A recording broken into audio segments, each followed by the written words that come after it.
Mi abuela Chabela y mi abuelo Manolo, ¿sí? Familia de españoles, vinieron a Jáchal hace muchos años. Mi madre nos crió mucho tiempo cuando éramos niños en la casa de mi abuela, donde ellos tenían un comedor muy conocido, el comedor Doña Chabela, en la entrada de Jáchal, en la ruta 40, cerca de la rotonda. Y ellos siempre esperaban mucha gente, camioneros, gente que iba a transportar la cebolla y demás.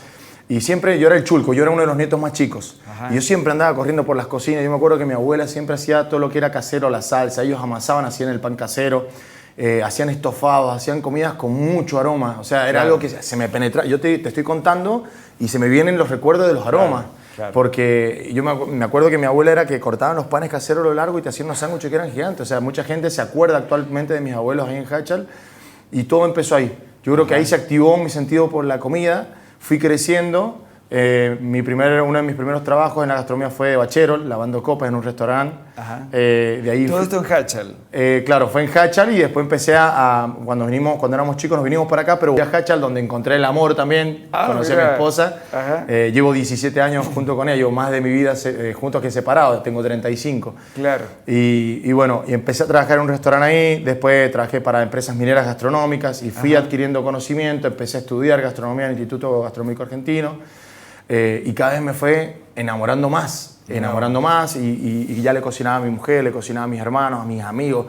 El primer asado que yo hago solo lo hice cuando tenía 13 años con mis amigos de la difunta Correa, que es cuando yo me animé a hacerlo solo porque siempre lo hacía con un amigo acompañado además. Claro. Pero yo nunca me voy a olvidar esto, que en realidad me empecé a abocar a la comida tradicional por una cuestión muy personal de que, bueno, yo a mi papá lo perdí cuando tenía 18 años, una persona muy conocida en Jáchal, el profesor Nucho Tejadas, muy renombrado allá.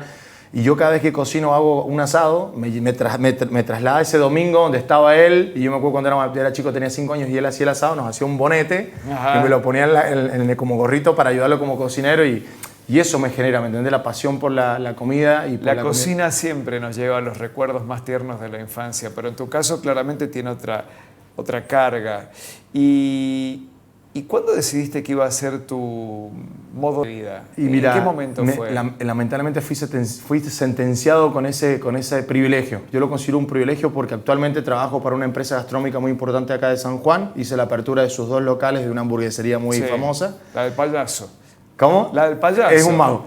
Es un mago. Un mago. Es un claro. mago. Hace mucho tiempo era un payaso. Yo me quedé allá en los 90. Y bueno, yo soy el primer jachallero en haber hecho la apertura de los 2 locales de esta empresa multinacional y el primer sanjuanino, o sea que también uno creo que va haciendo pequeña historia. Y siempre tuve este concepto de parte de mi papá y de una amiga de la familia, la madre Fernanda Muyadi, que ella siempre decía que la historia la hacen aquellas personas que sueñan y hacen sus sueños realidad.